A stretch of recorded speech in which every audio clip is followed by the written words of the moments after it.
저는 정원을 가꾸면서 이런 생각을 종종 했습니다. 예쁜 꽃도 사다 심고 열심히 시간과 돈을 들여서 가꿨는데 왜 내 정원만 이렇게 촌스러워 보이지?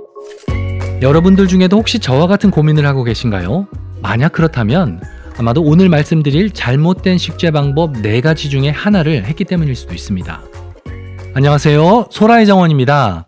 지금 보시는 이 정원은 그냥 막 심은 것 같은데 참 세련됐다는 느낌이 듭니다.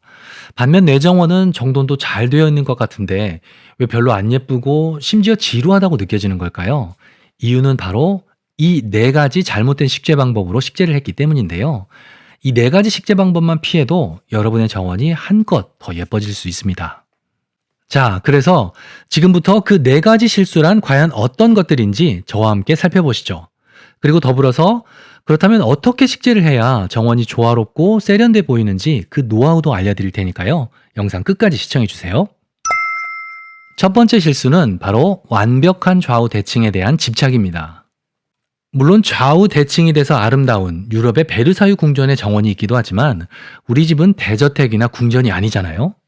우리가 만들려고 하는 정원은 아늑하고 자연스러운 정원인데 완벽한 좌우 대칭으로 나무를 심고 또 길 양쪽에 똑같은 꽃을 줄 맞춰서 심는 순간 정원이 매우 딱딱하고 부자연스러워집니다. 좌우 대칭으로 식물을 식재하면 이렇게 안 예쁜데 우리는 왜 자꾸 좌우 대칭이 되게 식물을 식재하려고 하는 걸까요? 그것은 바로 균형을 맞추고 싶은 우리들의 본성 때문에 그렇습니다. 우리는 균형이 맞아야 편안함을 느끼기 때문인데요. 그래서 우리 정원에서 진짜로 필요한 것은 딱 떨어지는 좌우 대칭이 아닌 편안함을 가져다주는 균형입니다. 그렇다면 어떻게 해야 촌스러운 좌우 대칭을 피하면서도 균형을 맞출 수 있을까요? 그것은 바로 균형이 맞는 시각적 무게감입니다. 이게 무슨 말이냐면요. 예를 들어 이런 화단이 있다고 했을 때 왼쪽에 키가 큰 나무를 심었다면 오른쪽에도 똑같이 키가 큰 나무를 심는 것이 아니라 중간 크기의 나무와 키 큰 꽃들을 심어서 시각적 균형을 맞춰주면 된다는 겁니다.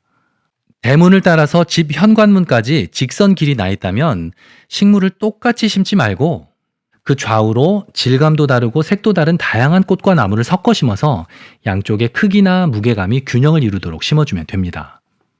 좌우 대칭이 아닌 이런 비대칭적인 균형이 훨씬 더 자연스럽고 세련된 느낌을 준다는 것 꼭 기억하시기 바랍니다. 두 번째 실수는 원 모양의 정원을 만들고 그 안에 식물까지 원을 그리며 심는 겁니다. 화단 모양이 원형인 것은 괜찮습니다.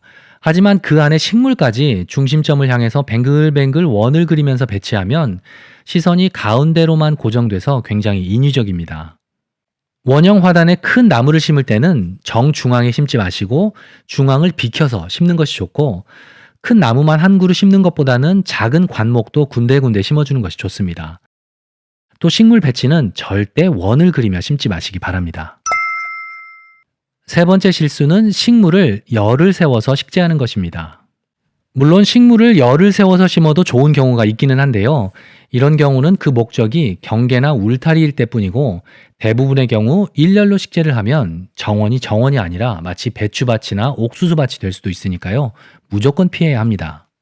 그렇지만 차를 타고 가다 보면 길가에 이렇게 식재한 경우를 어렵지 않게 볼 수 있는데요. 왜 별로 예쁘지도 않은데 이렇게 식재를 하는 걸까요? 바로 이렇게 심으면 편하기 때문입니다. 반면 이렇게 섞어서 심으면 식재할 때 고민도 많이 해야 되고 또 식물을 심을 때 열을 지어서 심을 때보다 훨씬 수고롭고 더 까다롭습니다. 그런데 그렇더라도 우리가 정원을 가꾸는 이유가 내 몸이 편하려고 하는 게 아니기 때문에 좀 까다롭고 수고가 더 들어간다고 해도 이렇게 식물을 심는 구역의 모양을 다양하게 해서 인위적인 느낌이 들지 않게 해줘야 합니다. 두 종류의 식물들을 심는다고 했을 때 열을 맞춰서 심지 마시고 한 식물들이 다른 식물들 사이를 파고들게 심으면 서로 겹쳐 보여서 훨씬 깊이감도 있고 풍성해 보입니다. 사진 속 정원 어떤가요? 참 예쁘죠? 이런 정원은 혼합 식재를 했을 때 이렇게 멋지게 만들 수 있는데요. 반면 꽤 넓은 공간, 예를 들어서 1평 이상 되는 땅에 한 가지 식물만 심겨져 있으면 굉장히 지루한 공간이 됩니다. 그런데도 이렇게 식재를 하는 이유는 왜일까요? 이건 역시 편하기 때문입니다. 자꾸 편하려고만 하면 몸은 편할지 몰라도 정원이 안 예뻐집니다. 기왕 정원을 만들기로 했다면, 그것도 정말 아름답고 매력 있는 정원을 만들려고 했다면 몸이 좀 고생스러워도 혼합식재를 하는 것이 좋습니다. 자연 발화가 잘 돼서 정원 전체를 뒤덮는 금계국, 샤스타 데이지 이런 꽃들만 심지 마시고 꽃을 다양하게 심는 것이 좋습니다. 그렇다고 또 꽃만 심으면 안 됩니다. 초아리와 함께 선이 아름다운 그라스류도 섞어 심어서 정원의 질감을 더 풍부하게 해주는 것이 좋고, 또 아름다운 잎을 가진 식물, 예를 들어 휴케라, 호스타와 같은 식물들도 곳곳에 심어주는 것이 좋습니다. 또 정원 중간중간에 키가 큰 교목 그리고 키가 작은 관목도 심으셔야 합니다. 정원에 나무가 빠져버리면 정원이 너무 밋밋해질 수 있기 때문입니다. 이렇게 혼합식재를 하셔야 정원의 꽃이 끊이지 않고 계속 피게 할 수 있고, 또 꽃, 나무, 그라스 이런 식물들이 어우러져 있으면 정원이 1년 내내 풍성하고 지루하지 않습니다. 혹시 오늘 말씀드린 4가지 실수 중에 이건 내 얘기인데 하시는 분이 계셨나요? 그렇다면 지금 정원에 나가셔서 줄 맞춰서 심었던 식물들 한두 개만 살짝 다른 식물들 사이로 옮겨보시기 바랍니다.